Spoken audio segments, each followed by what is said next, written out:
G'day, welcome to Mark and Sam After Work. Today I want to go through do a video about a question or a range of questions I get quite regularly, coming from all sorts of places, whether that's YouTube or that's Facebook or that's wherever, from all sorts of places and all sorts of different forms. It largely hinges around what's the best caliber, what do you think about this caliber, how about this caliber to that caliber, all sorts of different ways of putting a similar question with similar desired results in the way of an answer. But yeah, listen, I want to qualify it in as thoroughly as I can to try and help answer that in a more general sense.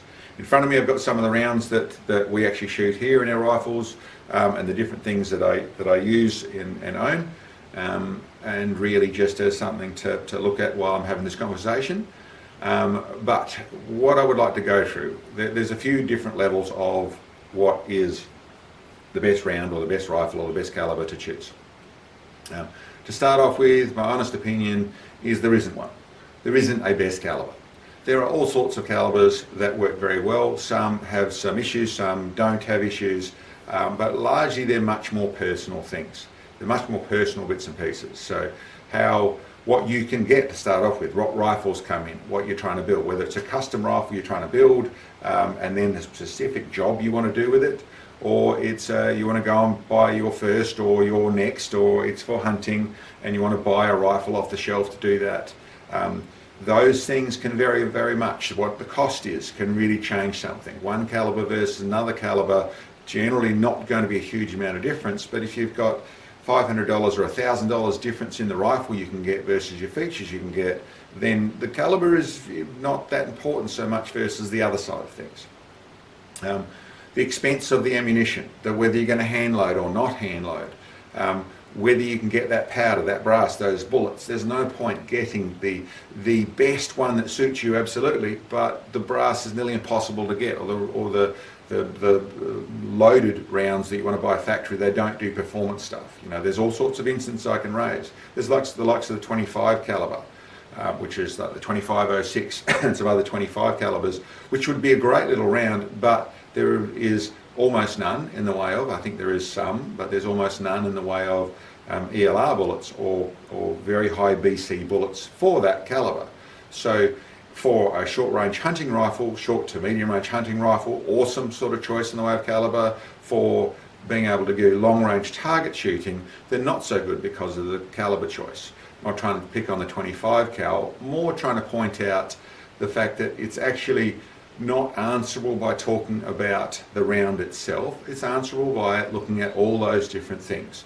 One place in the world is different to another place in the world. One place in the state can be different to another place in the state, depending on where all that stuff you can get, what the rifle that you're trying to buy, what features it can take, even to the level of the rifle might be great, but it's it's not supported in the aftermarket world so much. So the likes of scope bases, the likes of magazines, the likes of bottom metals, the likes of triggers and things, you can't upgrade, so that becomes its own little negative depending on what you're trying to do. So that's in the general conversation about calibers that I would say, or rounds, I would say it is very much specific to your area and do the research down that. If you're going to ask someone about what is the best round for a particular thing, and I've mentioned this before, but to say I want to go hunting and I want to go hunting at X distance, what should I use for that? Listen, it's not the way to ask the question. There's a lot more information. Hunting at 500 yards in open plain area is on smaller, from varmints to smaller game, is a very different question from hunting in a wooded area with larger game or smaller game or whatever it is. Once you're starting to try and deal with brush, you can use a 223, nice small little round, a 223 or a 17 Hornet for shots at quite long ranges on small animals, which is quite irrelevant the moment you go into any sort of wood or scrub when you might have to deal with branch or brush or a twig in its road. You start to use a heavier, different choices, lots of different things. All I'm trying to say there is that the specifics of your area is very relevant, and if you ever were to really trying to do that, to talk to the people that hunt in your area that do a similar thing is the smartest choice. Generally, people have been doing it for years, have figured it out. And in most cases, you can go to the likes of your gun shop.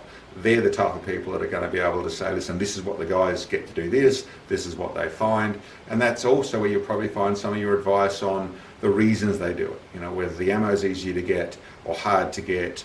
And there's obviously forums and all sorts of things, but keep in mind, keep it specific and you'll find out more. The next bit of it, and the more relevant thing that I'm talking about right now, is actually people talking about the new rounds. What about this? What about the new 6.5 PRC, or the new 300 PRC, or the new 223, or the Valkyrie, or all the different choices, which has been happening for a long time. We've got the 6.5 Creedmoor. It's not that long ago, it was a new round.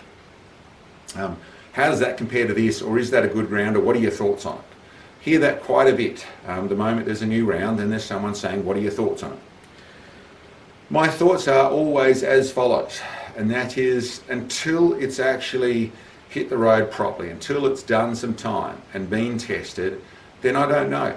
Almost always these rounds will have a good philosophy for what they are. They will be smart, designed around a particular set of circumstances. A little bit of them, a little bit too much of them are designed around sales. Both ammunition manufacturers and to a degree some rifle manufacturers want to have a reason to get you to buy a new rifle. You've already got all their good stuff, so they want you to buy something more. So they want to create more sales. There is the corporate entities at work all the time in our world. Ignoring that fact, that's a negative in my mind, but ignoring that fact doesn't mean the round isn't going to be a good round. And we'll always have some very good statistics about it. The trick of that is what seems good doesn't always end up good. The simple way you can, I suppose I'll go step by step through that. There's the likes of I suppose there's decisions people make out of, a classic I would talk about would be the 300 Norma Magnum. Very good round, very capable. At a glance, I could see some little benefits over a 300 Win Mag, but I couldn't see much in it, not my performance stuff. It was touted very highly. The US military, or the military, I think it was the US military, picked it up as a round that they're going to use. So that would say it's all good, wouldn't it? Well, a little bit down the track, now they're saying, I think it's the 300 PRC, or it's something similar to that, that is gone to the fact that they've built another round, which is very similar, which fixes the problems with the 300 Win Mag. And what I'm really pointing out, with the 300 Norma. What I'm really pointing out there is I'm not saying the 300 Norma is a bad round by any means. What I am saying is what is good in some senses doesn't mean it fills all the bills. And there's a couple of processes to go through that.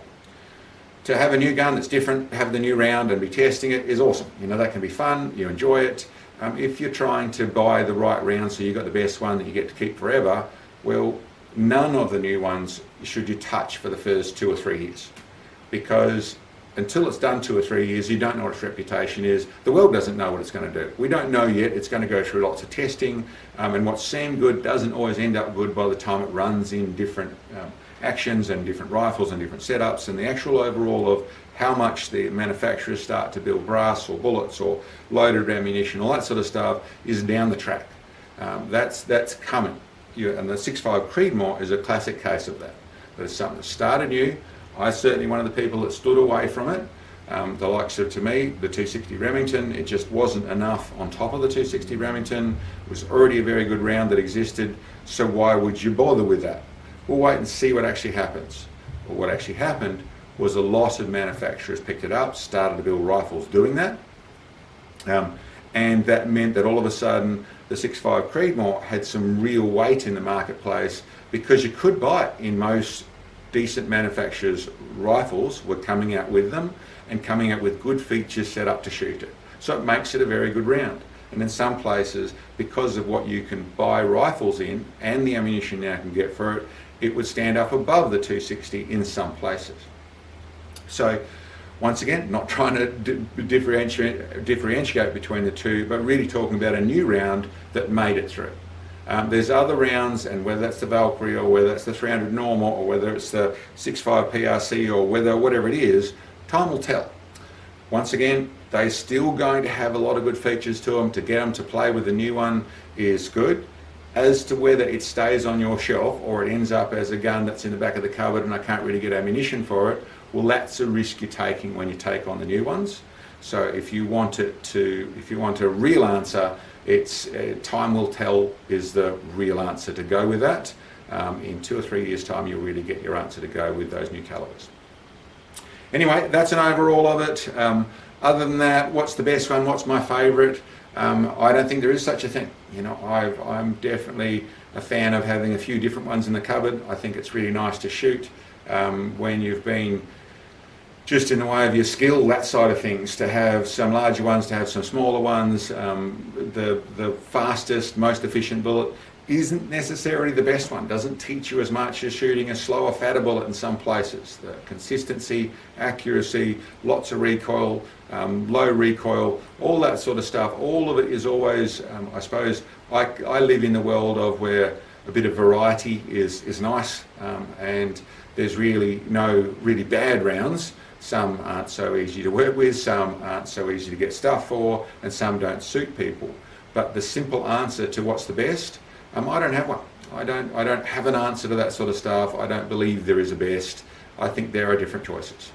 Anyway, I hope that helps some people with that sort of stuff. Thanks for checking in on us, and we'll catch you next time.